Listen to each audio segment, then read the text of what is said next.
Hey guys, what's up? My name is Sean Wayne. Today, tara, pag-usapan natin itong mga naging sagutan, no? Between kay Ma'am Malu Tiquia at saka kay Kong Rodante Marcoleta. Ba't ganyan yung pagkakaspelling ng Marcoleta? Para mali. Anyway, so basically kahapon nga, no, nagkaroon ng confrontation between dito kay Kong Marcoleta at saka kay Commodore J. Tariela. Alam niyo naman, no, pagdating sa West Philippine Sea, talagang hindi pinapalagpas nito ni J. Tariela yung mga comment ng mga tao.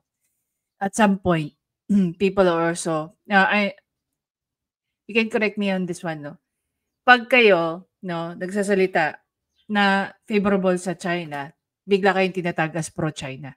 So gusto nila na encapsulate yung utak natin na kalaban natin ang China. I'm not saying this because I'm a pro-Chinese, no, or pro-China.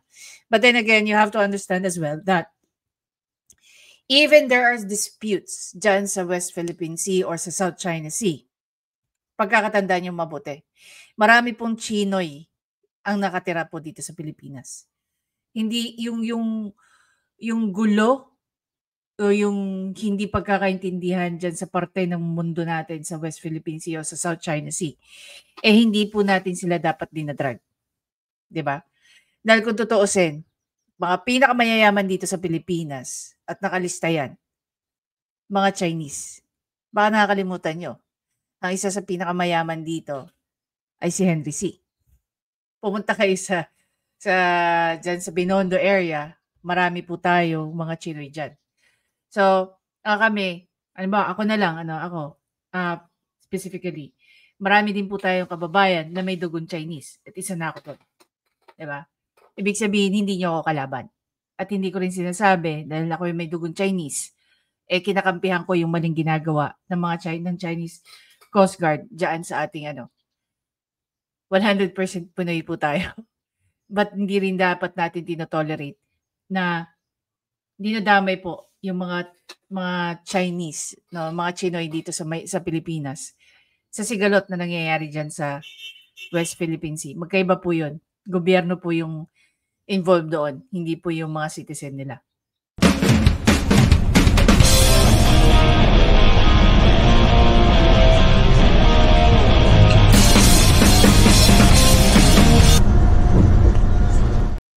So basically, sa usapan nga kahapon ng TRICOM, so maraming, I don't know, sa totoo lang maraming bagay na I find it really boring. Bakit? Kasi marami sa atin, lalo-lalo na matagal na sa social media, no, dito sa YouTube, sa Facebook, sa TikTok, saan pa. Alam na natin halos lahat ng pinag-uusapan nila. 'Di ba? Mas maganda nga sana if ang ginawa nila, nagkaroon sila ng closed door meeting together with those people from the social media platforms such as Google, Facebook hindi pumunta. Gusto patawag ni Castro, nakakatawa. They really think they will even bother to come here just because you have one claim, you have one issue na nasuspend ang ang iyong account. Marami sa mga common Filipino ang nasususpend ang account. Especially yung mga business account. 'Di ba? Napakasimple lang. You file a dispute sa Facebook, they will respond to you. Wala silang pakialam kung sino ka.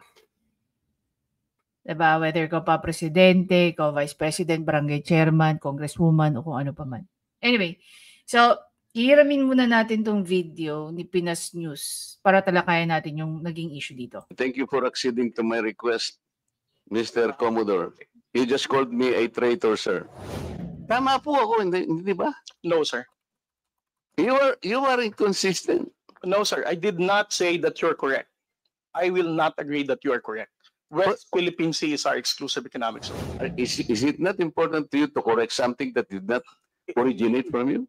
It's because, Mr. Chair, the only time I learned about that was when I heard about your interview calling. Alam mo, ito para sa akin, para sa akin. While I was watching this one, una, may tama naman talaga dito si Kong Marcoleta. Sa paanong paraan siya naging tama rito? Hindi naman po kinikilala ng buong mundo ang salitang West Philippine Sea. Because for you to recognize that, kailangan may isang organization where you have to register the name.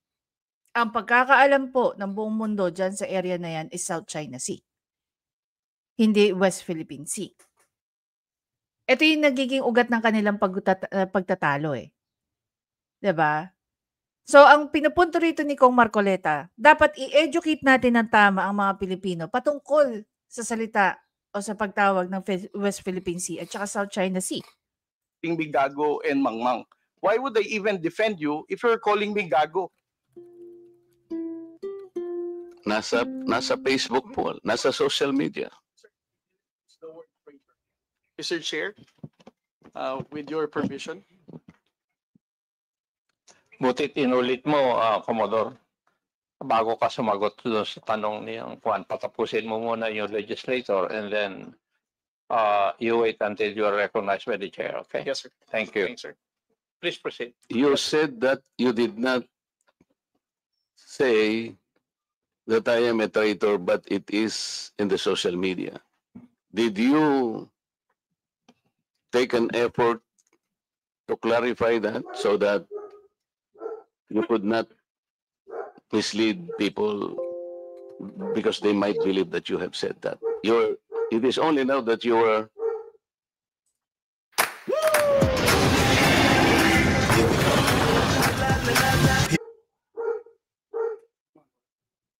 Mr. Chair. Mr. Chair. Yes, sir. To the Honorable Marcoleta, sir. Let's put it on record. I did not use the word traitor in describing your statement that the West Philippine Sea ay kathang-isip lamang po. Let me read my post on X. I stand by the statement of President Bongbong Marcos when he said ang West Philippine Sea ay hindi kathang-isip natin lamang. Ito ay atin, ito ay mananatiling atin hanggang nag-aalab ang diwa ng ating minamahal na bansang Pilipinas. Hearing someone claim that the West Philippine Sea is merely a fabrication of the Philippine government is a disservice and an embarrassment to their entire party, the organization he belonged to, and even their own family. How can the one face the younger generations today and tell them that our exclusive economic zone to the west of our archipelago is non-existent, effectively giving up the fight to assert their rights as Filipinos in the West Philippine Sea? Mr. Chair, sinabi ko ba na katang-isip ang West Philippine Sea? I cannot recall, Mr. Chair. Hindi, kasi ang salita mo dyan, merong nagsabing katang-isip. Sinabi ko ba na katang-isip ang West Philippine Sea? I said I stand by the statement of the President. I did not mention you said it, sir. Meron kang katang-isip na sinabi dyan eh. To whom are you referring that? No, sir. The katang-isip phrase was the President's statement during his SONA. I just merely restated the statement of President Bongbong Marcos Kaya nga, when he you are delivered now it to SONA. Kaya mo lang nilabas yan after I said that there is no such thing as West Philippine Sea. But that is in context of the fact that it is not yet registered in the International Hydrographic Organization. Alam mo, Commodore, ang procedure. Tama. Mr. Chair? No, you have to answer, Mr. Chair. Alam Yes, mo sir. yung procedure kung paano maitatala, kung paano natin papangalanan ang isang karagatan na tayo ang may-ari. You know the procedures, right? With respect to the 19th Congress who passed You the have Republic to Act answer my question, 12064, Mr. Chair. the Philippine Maritime Zones Act, sir, the West. Kindly repeat your question. You know, Commodore, the procedures on how we can register the name of a maritime area that we control or that we believe it is ours. You know the procedures on how Yes, to sir. register. Okay.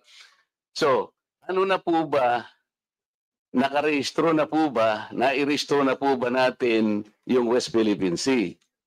Sir, with regard to your question, there must be a legislation and then submit it to the international. Oo nga, meron na po Hydrographic tayong Organization. legislation. And Yes, as a sir. matter of fact, Nagagawa na po yung Congress. Kailangan po talaga yon. Yes, sir. Nagpasimula tayo sa administrative order pero kulang yon. Kaya nga po ang Congress gumawa para tulungan po kayo. Okay, sa ngayon po, sa tagal na po ng proseso, yun po yung dapat ninyong palaging gagawin. Kailangan lahat ng lakas natin gamitin, maparehistro po natin. Pero ngayon, hindi pa nakarehistro. Tama po. Again, sir, answer your question. Please. Steps by Commodore, sandali. Yes, sir. Please answer the question directly. The question calls for a yes or no. No, sir. If it's in IHO, yes, through legislation. Sinasabi ko yung IHO because this is the only world body that Alam mo, Commodore Tariela, no? We are expecting na dapat alam mo yan. 'Di ba? So here, you are being educated by Kong Marcoleta. And this is not the first time we've heard of this. Thank you to Sas, no? To Miss Sas Rugando Sasot. Kasi si Miss Sas din na nagsabi niyan. 'Di ba? Na dapat, if you want to use West Philippine Sea, dapat i-register yan sa IHO. And yet, pinipilit mo yung gusto mong sabihin. I really wish you just listen, no? Pinakinggan mo lang si Kong Marcoleta because you learn a thing or two from him, eh. 'Di ba?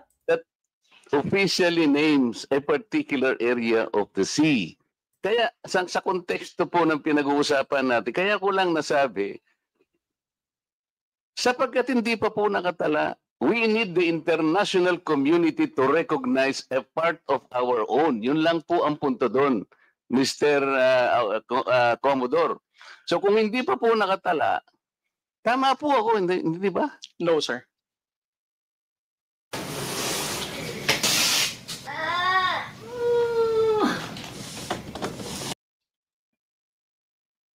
You are inconsistent. No, sir. I did not say that you're correct. I will not agree that you are correct. West Philippine Sea is our exclusive economic zone. Mr. Chair, wala tayong dispute that. Sinasabi ko na nga sa iyo, yung sinasabi nating West Philippine Sea is our own exclusive economic zone. This is ours. You and I should fight for it until the last drop of our blood.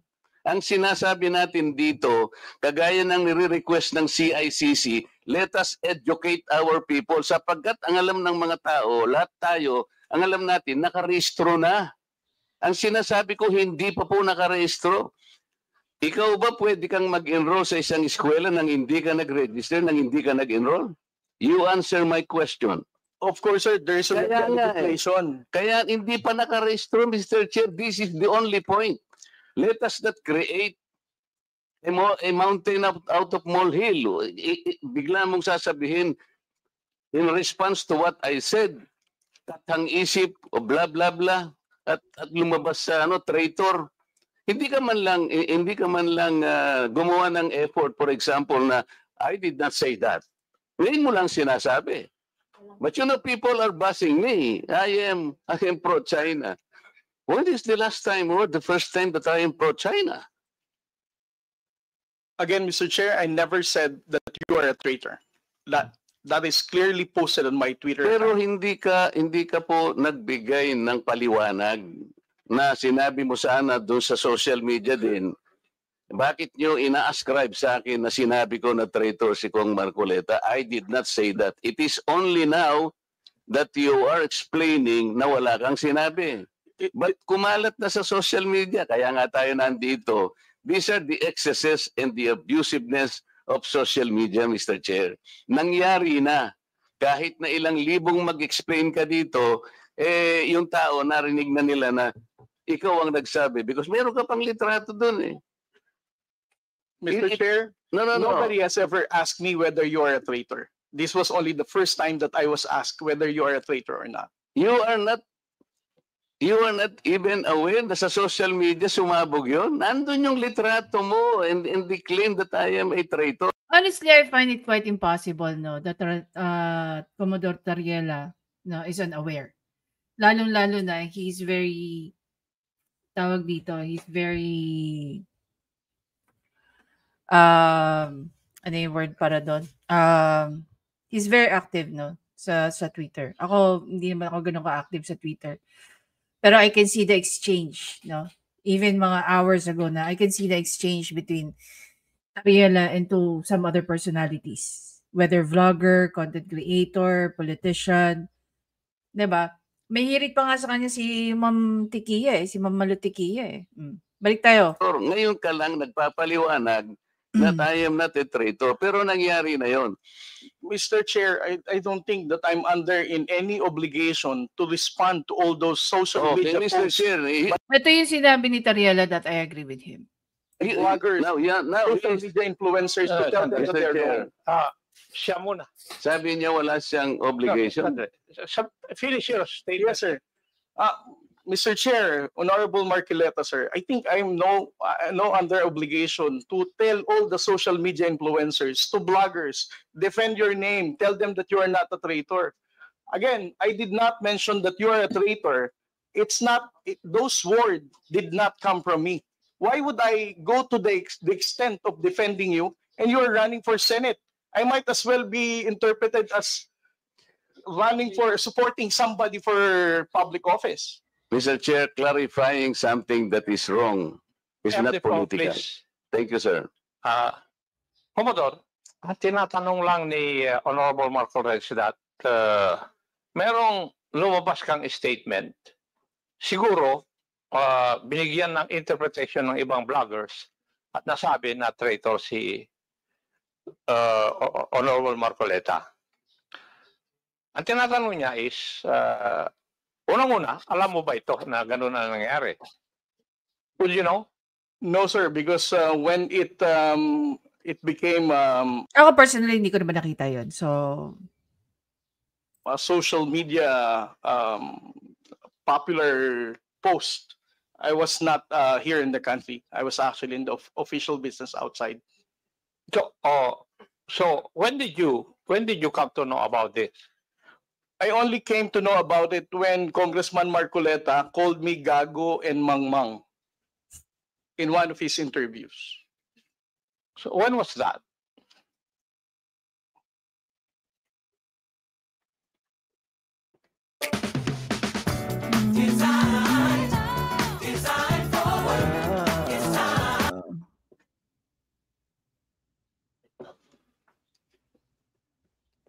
During his interview last February 10, huwag tayong magpagago at magpaka-ignorante katulad ng Commodore na yan.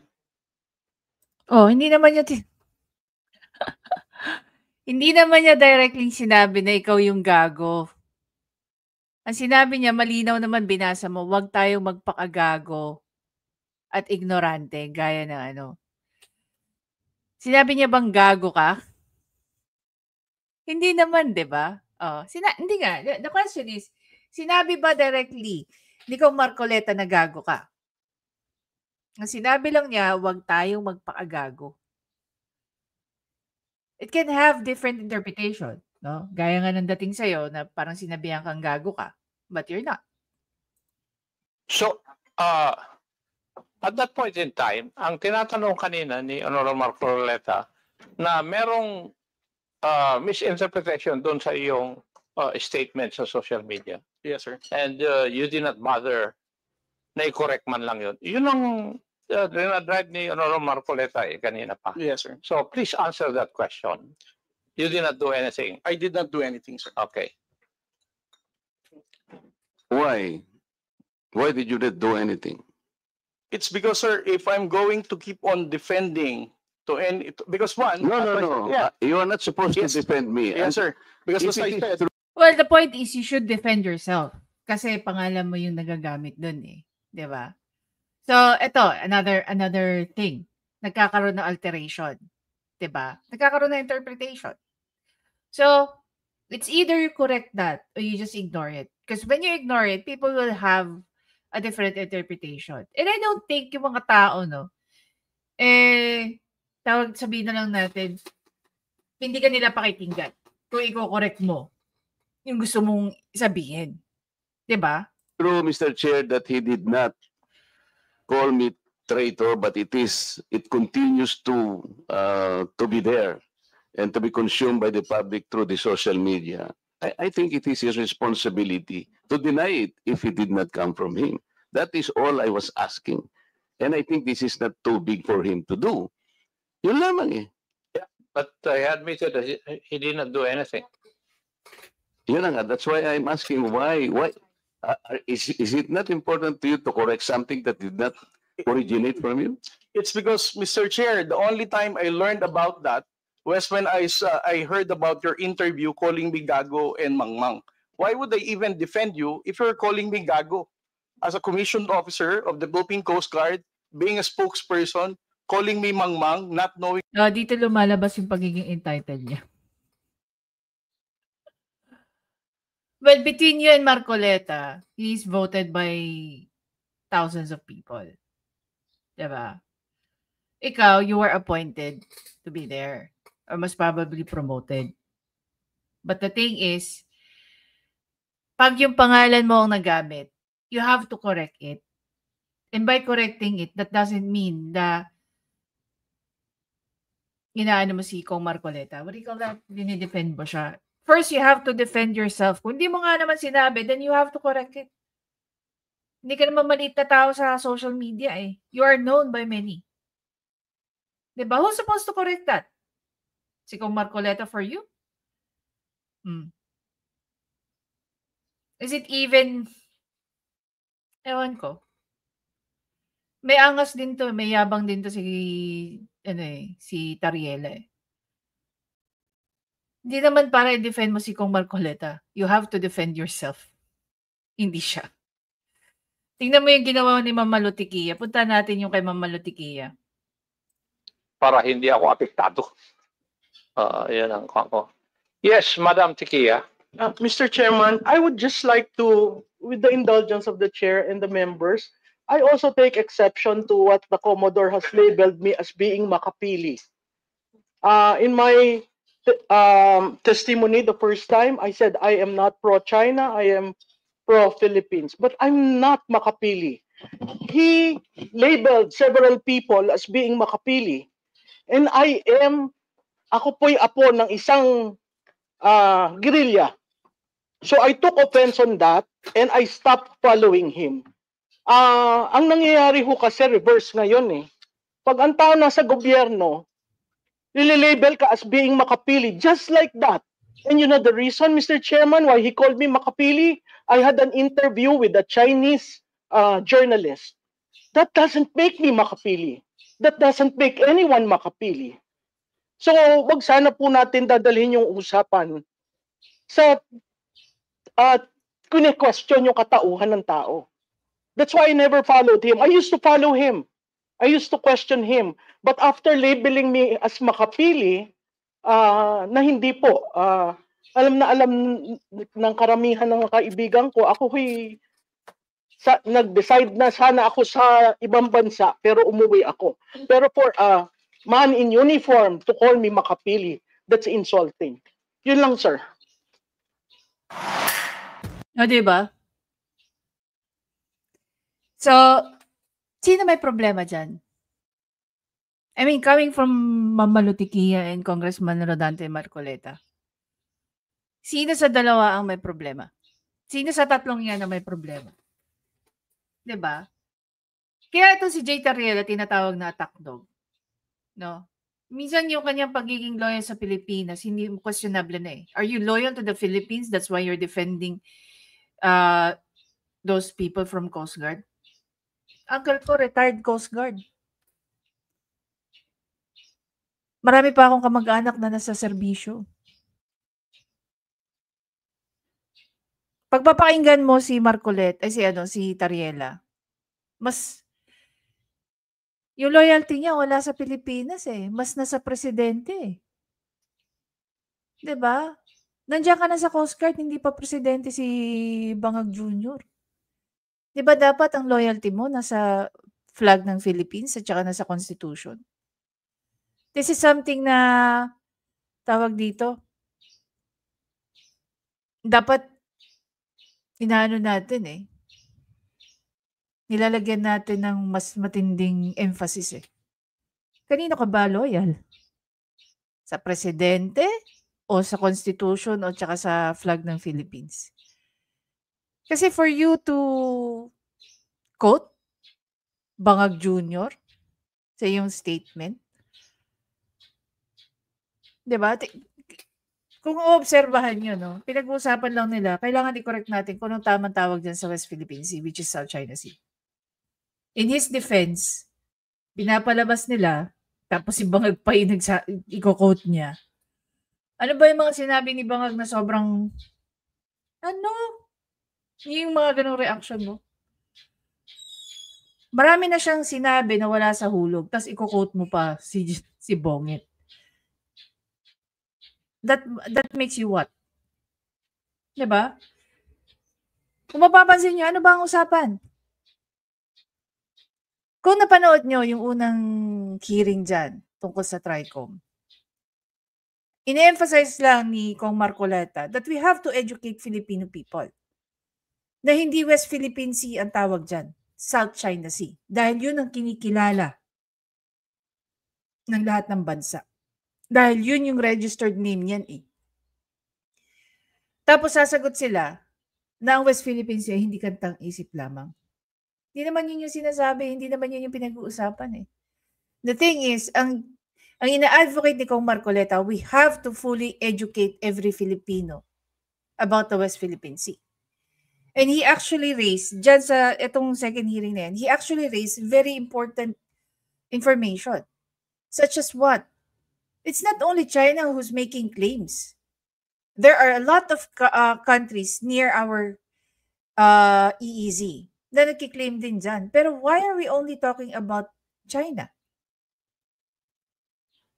Dahil sila lang ba ang merong presence dyan? Claimant din ng Vietnam, claimant ang Taiwan, claimant ang Malaysia. Yun lang naman ang inaano ni Kong Marcoleta eh. So ano yan, aawayin natin lahat ng mga kapitbahay natin. Diba? Sabi nga nila, little knowledge is very dangerous. Kaya ako, I don't even want to talk about the issues of West Philippine Sea. It's not because I don't want to talk about it. Simple lang eh. The discussion about the West Philippine Sea is very vague. You should not single out China. Dahil maraming ang nagkiklaim. Imagine niyo, we are importing fish coming from different countries na nanghuhuli ng mga isda sa loob ng West Philippine ng EEZ natin. Pero tinutumbok lang natin China. Why don't we talk about, if we want to talk about those neighboring countries, pag-usapan natin lahat. It so happened ba that the reason why we're talking about the West Philippine Sea alone in China is because may mga, ano na sila dyan? May mga, tawag dito? Base? Yun lang kasi alam natin eh. We should explore more. And the thing is, because of the media, we are very limited. Kaya kami, anong ginagawa namin? Ako personally, anong ginagawa ko? I read international news. Especially talking about geopolitics. Ang nakakatawa lang, if we talk about them and we battle, no, we question or we challenge their narrative, ililabel ka na ng kung ano-ano. Pro-China ka, ganito ka. Diba? O ngayon, anong ginagawa ng US? They are contemplating to pull out US military bases dito sa Pilipinas. Ano yung isang move ngayon ni President Trump? To cut USAID.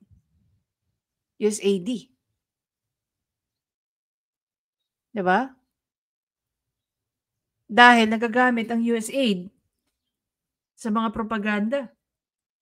May point din naman siya. If you're an American, paying taxes anywhere in the world,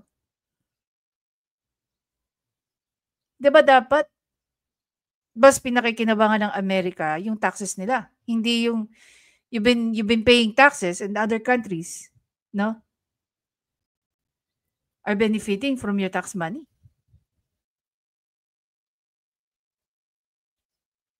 Kaya tingnan mo, itong si Bangag Jr., nung nagbigay na ng ganyang news si President Trump, he wanted to go there and meet. Are you aware? Ako, hindi ko alam yan, ha? Wala akong alam that we are receiving, no? We are one of the beneficiaries of USAID. I would understand yung mga private NGOs. Syempre, NGO, di ba? Pwede sila. Because I know they've been doing that. No, marami akong alam na agency, na NGOs, foundation, who are receiving. Because of the beneficiary, because of the program of the NGO. Diba? So, nakikita nyo na eh. Yung mga pagkakaiba.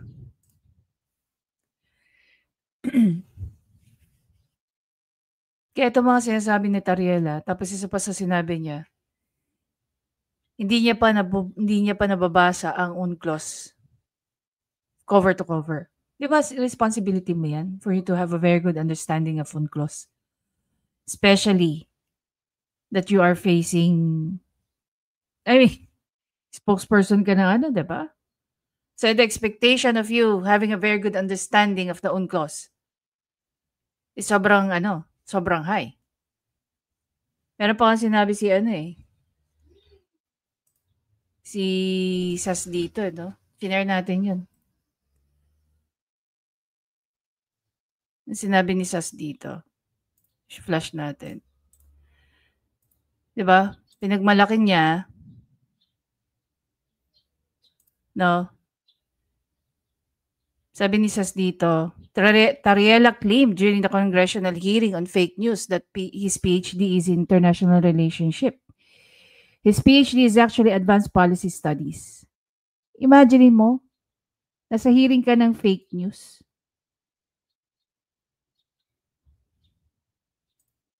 Diba? Nasa hearing ka ng fake news. PhD mo yan eh. It's very impossible na hindi mo alam kung ano yung tinikap mo.